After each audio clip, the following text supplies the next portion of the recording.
California bans insurance cancellation in LA fire-affected areas, okay?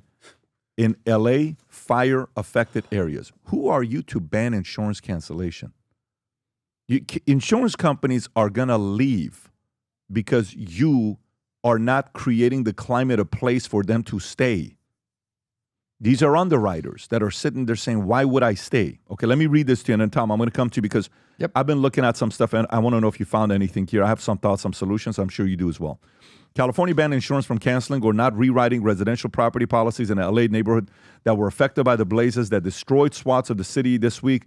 The state's insurance commissioner, Ricardo Lar, issued a 1-year mandatory moratorium to shield those in these neighborhoods or adjoining zip codes of the Palisades and East Eaton fires, whether they suffered a loss or not. This order applies to all residential property policies in force as of January 7th when Gavin Newsom declared state emergency. The California Department of Insurance may extend a moratorium to other zip codes that could become affected by wildfires. Our top priority is protecting Californians during this crisis and helping us recover. People don't face the added stress of finding new insurance during this horrific event. Okay, that's Laura said, adding to the moratorium. Tom, your thoughts on this?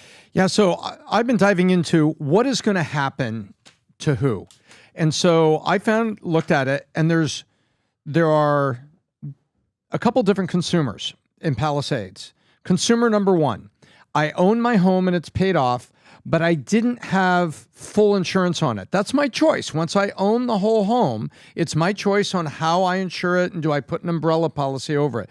Those people, if they have the resources, they will pay to rebuild it themselves. If they don't have the money to pay to rebuild and they were underinsured, they're probably going to sell the property to somebody else because you just don't have the money to rebuild it. The second group is you had a mortgage, and this is probably the safest group. Because if you had a mortgage, you had to have insurance on the structure the mortgage company requires you to. As a matter of fact, when you're just starting out and it's your first home, it's called PMI. They force you to have insurance on your home.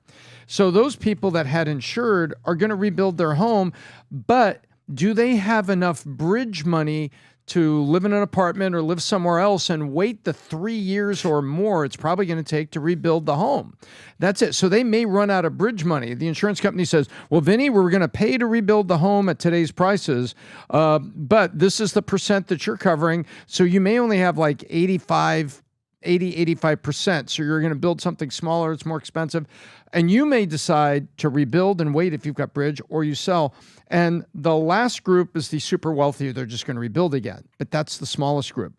There is going to be developers that come in because Palisades, let's talk about Palisades and Altadena separately. In Palisades, no developer is going to come in there and build 5,000 condos, right?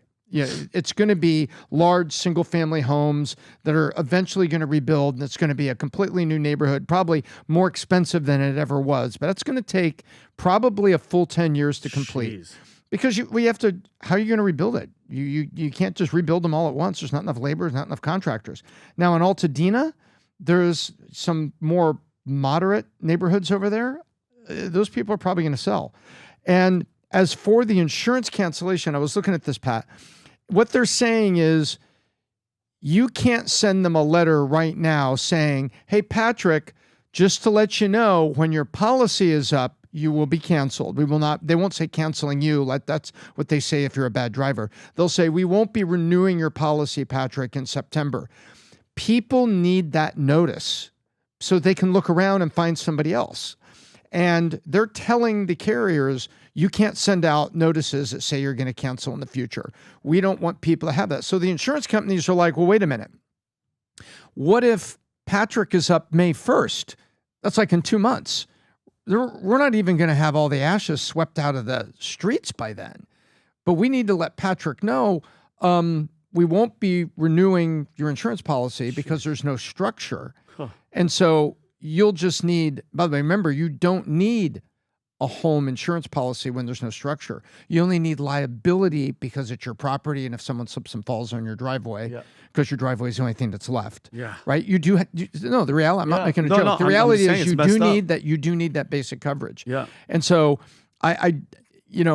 I'm looking around, Pat, and I think there's a lot of these consumers are going to be selling, and the ones that are going to stay, they got to have extra resources to cover the real rebuild cost and living in an apartment for 3 years. Because people are saying it's a minimum of 3 years because you got to find a developer, you got to get supplies, you got to get a permit, and then you got to get all this cleaned up. And we haven't even talked about something. Yeah. All the neighborhoods that were above ground electrical, guess what? PG&E's got to come in and rebuild all the electric lines and everything in those communities so that there's electricity for when they rebuild those homes. Yeah, and Tom, you mind, Pat, if I respond to this? And Tom, we talked about this earlier, and what worries me is, remember what Rahm Emanuel said? What was a famous quote? He said, never let a disaster... A crisis go to waste, okay? And if you can, Pat, I have this clip I showed Rob where Newsom is talking about calling Josh Green. The Maui fires, okay? They exposed the same stuff that's happening right now: government failure, delayed response, ignored warnings, and all these priorities. He says something about reimagining California where he calls the Maui guy, and this is what bothers me, Tom. Those people that you're talking about now that have nothing, okay, that the house was worth, let's say, $10 million in regard to insurance. Now, if somebody comes and wants to buy up the land, Tom, they can offer them way less and say, listen, everything's gone. You didn't have the right insurance. We're going to give you this much money cash, Tom. Go about your business. Am I right? People that had their house paid off. Yes. That, for some of them that don't have the resources and were underinsured, that is their only choice. Jeez. To sell the land to tomorrow's developer and go somewhere. So when he says this, Pat, isn't this a worrisome thing where he says he called him, and you mind if we look at his face? I want to is this about insurance? It's about the land grabbing the land. Oh, okay. Play this clip, Rob. We're dealing with a myriad of issues. I was just talking to Josh Green, the governor funny.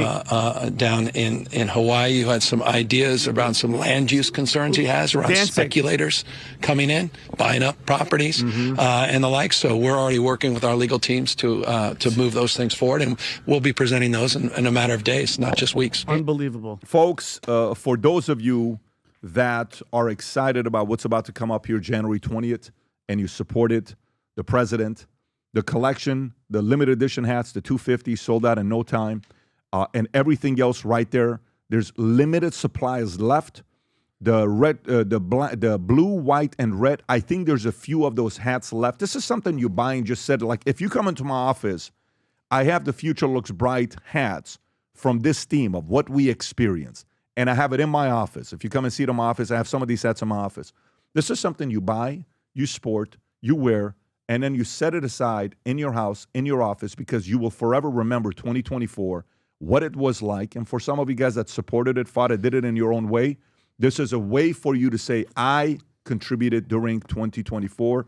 Go order the gear. And if you got friends, if you got angry Patriot friends like Vinny, and you go to them and say, I got a gift for you, you give them something like this, you put a smile on their face. Again, represent the brand. We got the shirts. We got the hats. I'll always say this. Numbers came back. We were trying to see what the number was going to be for 2025. 2024, we ended up having over 120,000 pieces of merch sold in 2024. Just 3 years ago was 600. Future Looks Bright is becoming a movement. We're going to have 1 million people worldwide wearing this gear, representing it right now.